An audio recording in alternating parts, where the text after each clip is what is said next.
the hurt of history's shame I rise. Up from a past that is rooted in pain I rise. I am a black ocean, leaping and wide, welling and swelling. I bear in the tide, leaving behind nights of terror and fear I rise.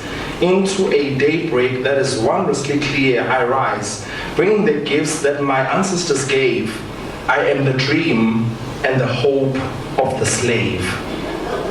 Now, these words resonate with me in what I observe being done by King Likadingiswayo, establishing this company whose sole purpose it is to equip our nation economically and in any other way.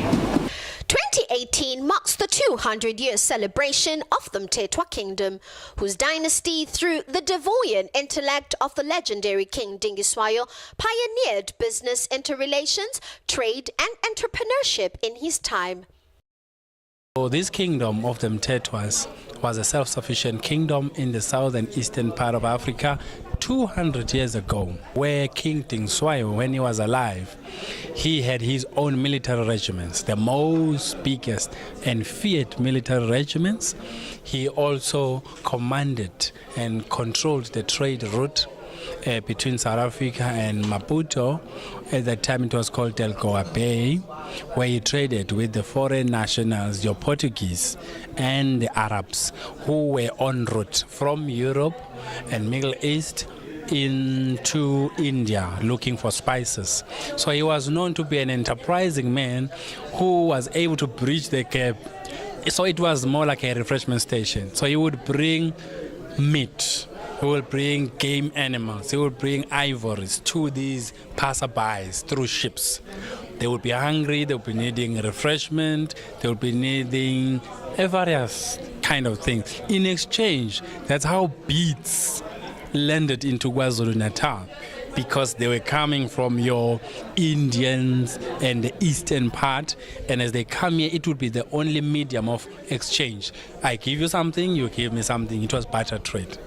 Hailed from afar, today in the presence of Economic Development Deputy Minister Madala Masuku, his wife and others get to work and visit the rural outskirts community of Utrecht, just outside Newcastle, for engagements aimed at poverty alleviation, economic development and job creation. Today's occasion is really about unveiling this initiative of economic development in our kingdoms, communities, and of course government as a whole. Minister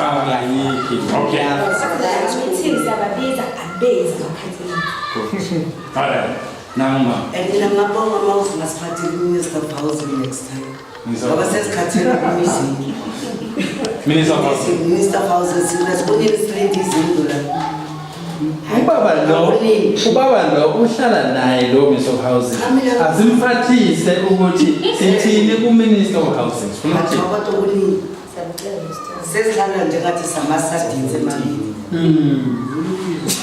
nanga ma-approval aphumile akhona ekhaya kodwa dololo izinto yini ephumile ama-approval ngithi bathi saphumile sinawo amalamba walezinto kodwa sibone 10 years Uku-eda nje kulokho into esikhohliswe ngayo nje ukuqala nje ukufaka ipayipi kuphela ngoba next year sesiyela kuphi ekuvoteni kulongane make saqeda ukuvota sekunyamalele sophinde sibone lutho la nokunyaka Bona nayi plan Utrecht municipality or Emadlangeni already have been told about this project, and your presence, Minister, will mean a lot because we'll be able to then take the process forward. The aim is to say, let's have a strategy. I'm taught in economics that for you to be part of an economy or economic circulation, you must have a product or a service that you're offering. And then in that, you will be able to gain out of the returns that comes out of the circulation of that economy.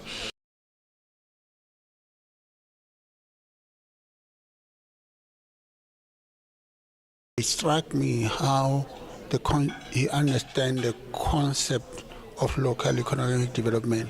I think we are sharing almost the same wavelength, that local economic development cannot be on paper. Local economic development is about integrating both human and capital resources available by nature, and make them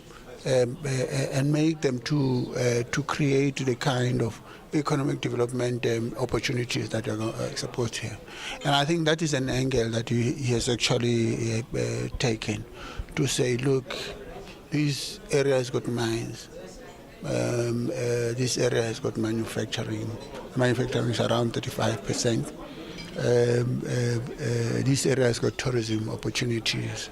And he actually demonstrated to me what the products are all about. I mean, this is how you can actually create the product.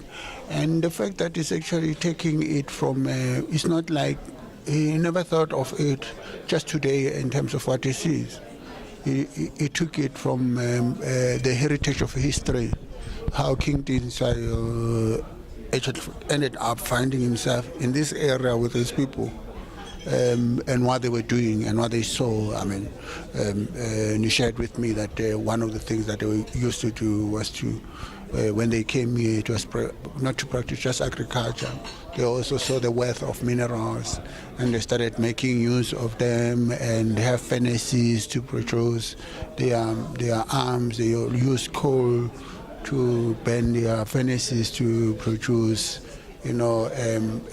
tools and arms. And also they didn't even end there. They also look at produce artifacts that ended up being products that they were trading in Maputo Harbor, then with the East. So you can see that creativity that he says, no, we want to bring that creativity, but this time to the 500,000 people that are actually living here now, and say, what do you want to do with your 6,910 square kilometers of your land? I've got an interest in the jobs. I'm interested in the employment creation. And I think that the ideas that is actually raising and working with the municipality, it's something that can actually take us forward. And I'm happy that he's working with the municipality. I'm going to meet with the deputy mayor now, and we have a discussion. And that the thought that he's having, if it's anchored on that, and we work on that together with the municipalities and ourselves, we can actually change the complexion of this area. Confirmatory prophecies through Prophet Gama and Reverend Fega unleashed and set path towards the destiny of Dr. Zwelakhe Elijah Mthethwa, the current crown prince and soon-to-be king. How did I become this person today? It was a prophetic instruction. It's not that because I'm learned. Yes, I did go to school. I studied public management, economics, law, public finance, local government, but more than anything, I didn't know what era and season we were on until a prophet saw me and said, God is saying, here is a person that God has been waiting for. And then he said, God said, I must tell you, he's going to restore an old kingdom. Then I was amazed, because then I'm like, which kingdom are you talking about and how is it going to come about? Here we are today. He spoke it and it came to pass. First of all, my role in the life Yaga King Zwelakhe Elijah Mthethwa, it's the role that borders around the spiritual and the political. Background being that, number one, I'm trained in political sciences, and secondly, we've been having a relationship spanning 20 years ago, from the university. So as we were interacting and as years were going, you could see that there are certain things that God is building into the life Yaga Zwelakhe. We then met at Nazareth where Bishop TD Jakes was having his event in South Africa, and he was manning the stall, Saga Dr. Miles Monroe. And when we met there and there, the Spirit of God then began to minister to me, to say, you know what, there is something great that is coming out of this man. Then I said to him, you need to take these words into cognizance, because few years from now, you will be ascending to the United Nations. Few years from now, God will be releasing a greatness that has never been released before in this country. We do know in the Bible that God is a God of the nothing to something. He's a God that doesn't quite operate in very ordinary spaces. When was the prophet? What was the prophet? And how did you know this was an accurate prophecy? Even before me, like he was mentioning during his speech, that there is a man who had already spoken to him. In fact, he had come to his family to come and tell his family that this man is going to be a great man in the land. Was that I was hosted by a Ghana old man who was a marketplace prophet. Everybody despised him, but this man said, God said, there's a man coming, and when this man comes, take off this man with all substance, financial, materially, because this man is going to become your Moses, and when he's done his mission, he's going to ascend to the highest position and become an important person who is seen through only appointments, and he will become the light in South Africa. And that old man fulfilled that promise, and he came home to tell my parents to say, please slaughter, have a ceremony just for this young man, because he's a gift in this family.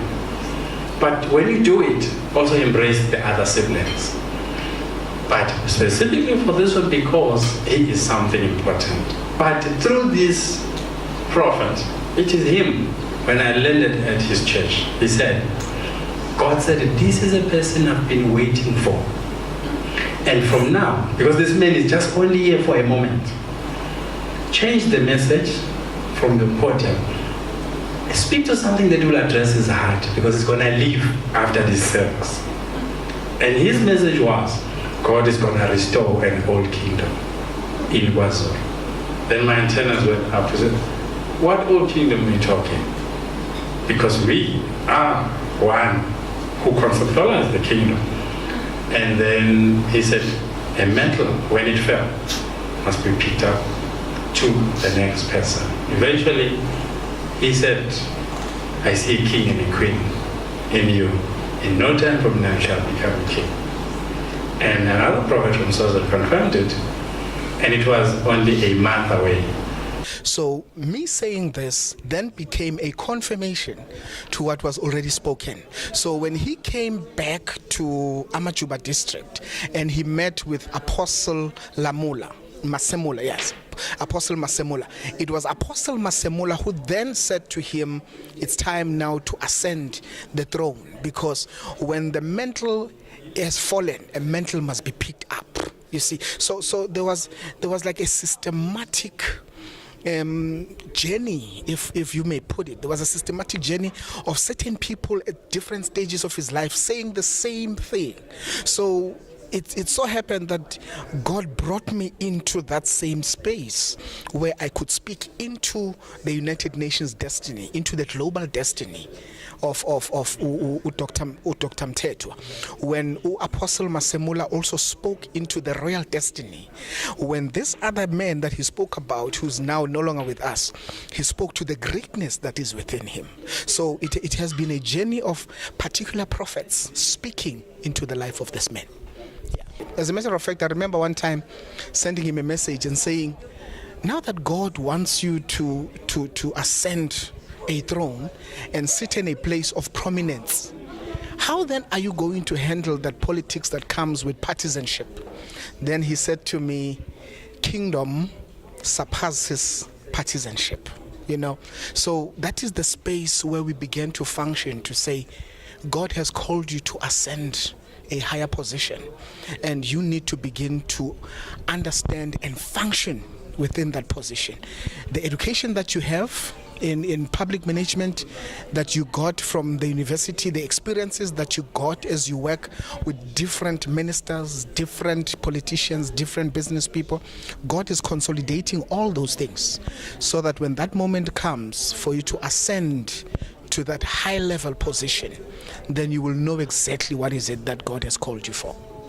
Likadingiswayo PTY LTD, in partnership with international, national, provincial and local stakeholders, promise through mining, agriculture and manufacturing sectors to deliver rural and urban communities impactful and quantifiable change. A person who is a bridge to enable the other person to cross over to the other and find whatever that they desire or need. That's the role I want to play. I understand the complexity of government, but themselves being inside the system and institution, they are unable to deliver the service that they are supposed to deliver to the people, and people are caused to want to be able to come to these officials to get what they need. The money they are given is only used to sustain the officials in office, not to render the service, which is contradictory to the role of service delivery as government. And that is what we were told. In economics, at school, I was told that Africa does not create and produce their own products. Under the umbrella of Likadingiswayo, we have kingdom economics, heritage economics, mining economic development, investment facilitation, government and local economic development, international twinning cooperation, sustainable development, international conflict resolution, knowledge management, and archives development implementing agency. How are the villages or communities going to directly benefit from this initiative? We said, let's start local, where I'm born and where I'm staying, and look at the state of development in our communities, because I understand local government's fear. I said, what is it that we can do best as Amachuba district? I know that it's mining, coal mining.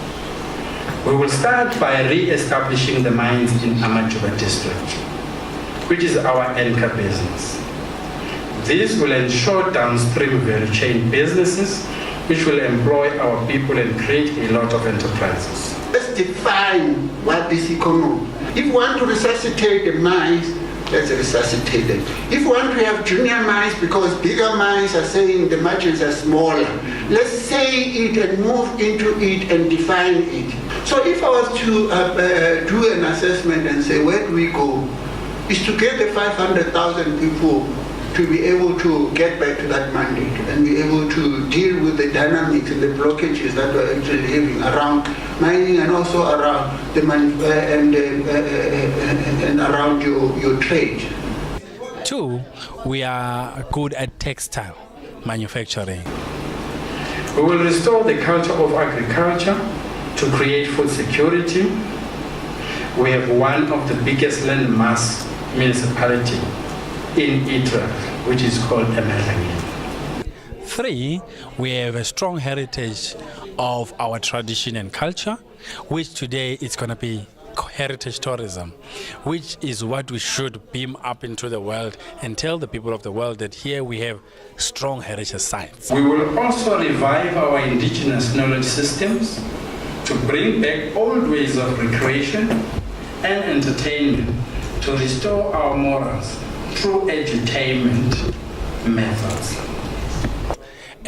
4, we also have manufacturing of industries like accelerometers who are doing the smelter of the steel.